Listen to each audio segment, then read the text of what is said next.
Chapter 113, Bear. We called the puppy Bear because when Mom first saw him, she said he looked just like a little bear cub.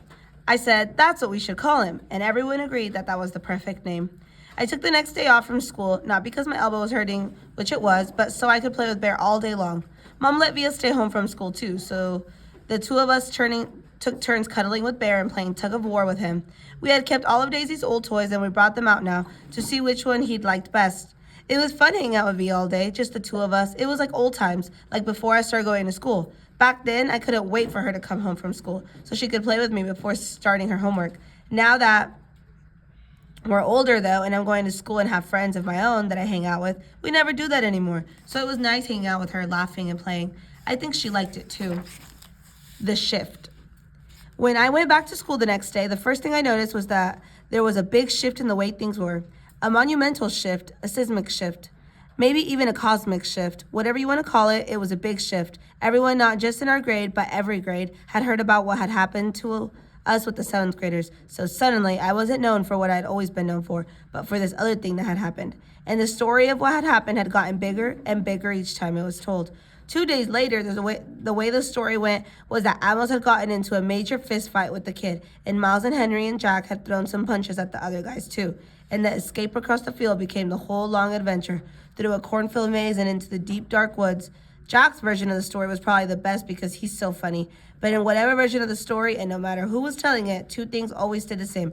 I got picked on because of my face, and Jack defended me. And those guys, Amos, Henry, and Miles, protected me. And now they'd protected me. I was different to them. It was like I was one of them. They all called me little dude, now even the jocks. These big dudes I barely even knew before would knuckle punch me in the hallway now. Another thing to come out of it was that Amos became super popular and Julian, because he missed the whole thing, was really out of the loop. Miles and Henry were hanging out with Amos all the time now, like they switched best friends. I'd like to be able to say that Julian started treating me better too, but that wouldn't be true. He still gave me dirty looks across the room. He still never talked to me or Jack, but he was the only one who was like that now. And me and Jack, we couldn't care less. Ducks. The day before the last day of school, Mr. Tushman called me into his office to tell me they had found out the names of the 7th graders from the nature retreat. He read off of a bunch of names that didn't mean anything to me, and then he said the last name, Edward Johnson. I nodded. You recognize the name, he said. They called him Eddie. Right. Well, they found this in Edward's locker. He handed me what was left of my hearing aid headband. The right piece was completely gone, and the left one was mangled. The band that connected the two, the Lobot part, was bent down the middle. His school wants to know if you want to press charges, said Mr. Tushman. I looked at my hearing aid. No, I don't think so, I shrugged. I'm being fitted for new ones anyway. Why don't you talk about it with your parents tonight? I'll call your mom tomorrow to talk about it with her, too. What, would they go to jail, I asked? No, not jail, but they'll probably go to juvie court, and maybe they'll learn a lesson that way. Trust me, that Eddie kid is not learning any lessons, I joked. He sat down behind his desk. Augie, why don't you sit down a second, he said. I sat down. All the things on his desk were the same as when I first walked into his office last summer. The same mirrored cube, the same little globe floating in the air. That felt like ages ago. Hard to believe this year's almost over, huh? He said, almost like he was reading my mind. Yeah. Has it been a good year for you, Augie? Has it been okay? Yeah, it's been good, I nodded. I know, academically, it's been a great year for you. You're one of our top students. Congrats on the high honor roll. Thanks. Yeah, that's cool. But I know it's had its shares of ups and downs, he said, raising his eyebrows. Certainly, that night at the nature reserve was one of the low points. Yeah, I nodded. But it was also kind of good, too. In what way? Well, you know, how people stood up for me and stuff? That was pretty wonderful, he said, smiling. Yeah. I know in school things got a little hairy with Julian at times. I have to admit, he surprised me with that one. You know about that stuff? I asked him. Middle school directors have a way of knowing about a lot of stuff. Do you have, like, secret security cameras in the hallways? I joked. And microphones everywhere, he laughed. No, seriously, he laughed again. No, not seriously. Oh, but teachers know more than kids think, Augie. I wish you and Jack had come to me about the mean notes that were left in your lockers. How do you know about that? I said. I'm telling you, middle school directors know all. It wasn't that big a deal, I answered, and we wrote notes too, he smiled. I don't know if it's public yet, he said, though it will be soon anyway, but Julian Albans is not coming back to Beecher Prep next year. What? I said. I honestly couldn't hide how surprised I was. His parents don't think Beecher Prep is a good fit for him. Mr. Tushman continued raising his shoulders. Wow, that's big news, I said. Yeah, I thought you should know. Then, suddenly I noticed that the pumpkin portrait that used to be behind his desk was gone, and my self-portrait, as an animal that I drew for the New Year art show, was now framed and hanging behind his desk. Hey, that's mine, I pointed. Mr. Tushman turned around like he didn't know what I was talking about. Oh, that's right, he said, tapping his forehead. I've been meaning to show this to you for months now. My self-portrait as a duck, I nodded. I love this piece, Augie, he said. When your art teacher showed it to me, I asked her if I could keep it for my wall. I hope that's okay with you. Oh, yeah, sure. What happened to the pumpkin portrait?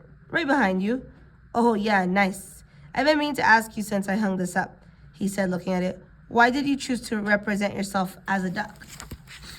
What do you mean? I answered. That was the assignment. Yes, but why a duck? He said. Is it safe to assume that it was because of the story of the ugly duckling that turns into a swan? No, I laughed, shaking my head. It's because I think I look like a duck. Oh, said Mr. Tushman, his eyes opening wide. He started laughing. Really? Huh. Heroes looking for symbolism and metaphors, and sometimes a duck is just a duck.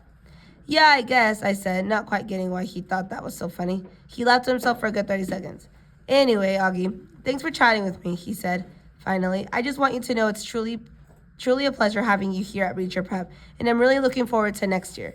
He reached across the desk and we shook hands. See you tomorrow at graduation. See you tomorrow, Mr. Tushman. The Last Precept.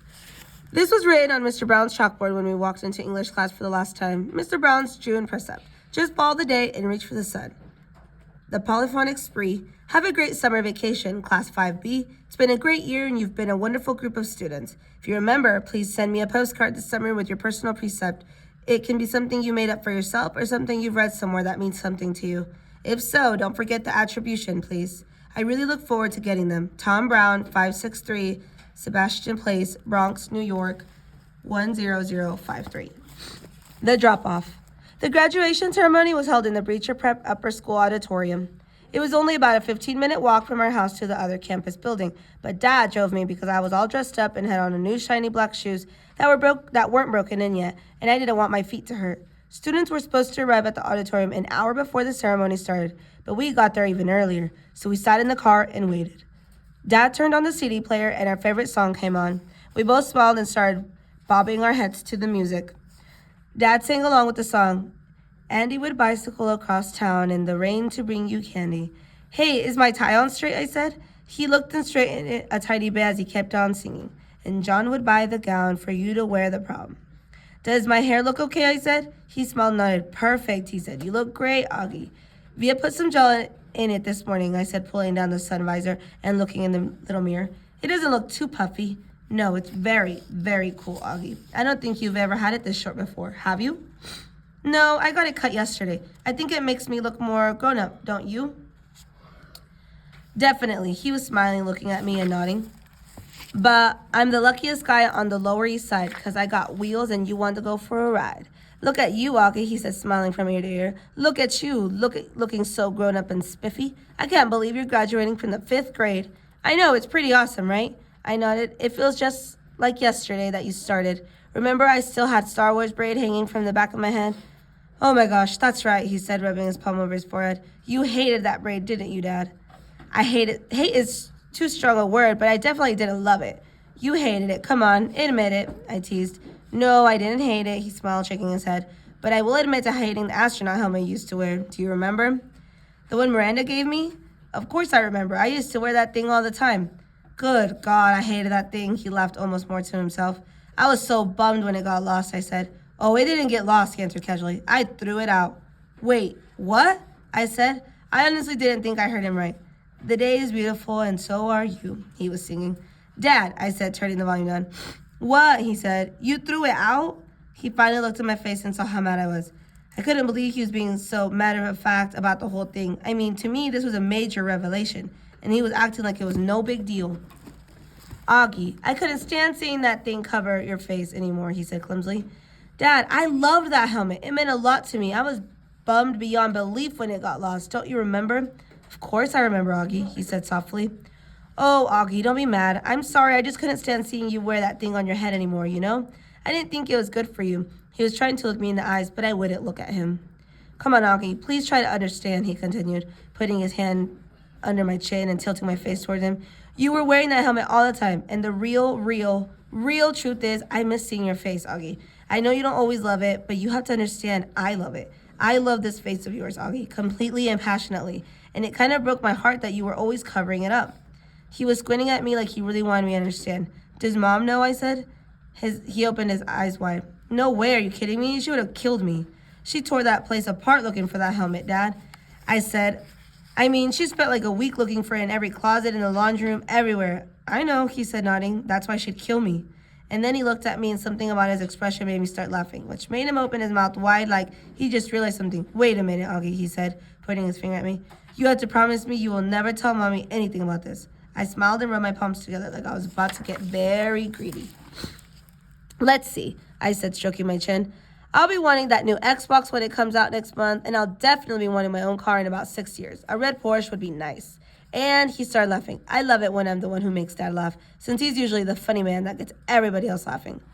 Oh boy, he said, shaking his head. You really have grown up. The part of the song we love to sing the most started to play, and I turned up the volume. We both started singing. I'm the ugliest guy in the Lower East Side, but I've got wheels and you want to go for a ride. Want to go for a ride, want to go for a ride, want to go for a ride. We always sang this last part at the top of our lungs, trying to hold that last note as long as the guy who sang the song, which always made us crack up while we were laughing. We noticed Jack had arrived and was walking over to our car. I started to get out. Hold on, said Dad. I just want to make sure you've forgiven me, okay? Yes, I forgive you. He looked at me gratefully. Thank you. But don't ever throw anything else in my mouth again without telling me. I promise. I opened the door and got out as Jack reached the car. Hey, Jack, I said. Hey, Augie. Hey, Mr. Pullman, said Jack. How you doing, Jack? Said Dad. See you later, Dad, I said, closing the door. Good luck, guys, Dad called out, rolling down the front window. See you on the other side of 5th grade. We waved as he turned on the ignition and started to pull away. But then I ran over and he stopped the car. I put my head in the window so Jack couldn't hear what I was saying. Can you guys not kiss me a lot after graduation? I asked quietly. It's kind of embarrassing. I'll try my best. Tell Mom, too. I don't think she'll be able to resist, Augie, but I'll pass it along. Bye, dear old Dad, he smiled. Bye, my son, my son.